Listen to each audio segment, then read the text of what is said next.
मेरे ये गीत याद रखना, कभी अलविदा ना कहना, कभी अलविदा ना कहना। आप मन की आवाज तो हमेशा कहते हैं कि नाम गुम जाएगा, आवाज ही मेरी पहचान है, वैसे बने रहे।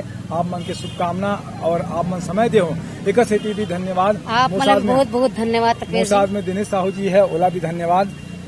और सब दर्शक मन ला ऐसे मया दुलार बनाए रखो। जय जोहार, जय जोहार, जय छत्तीसगढ़।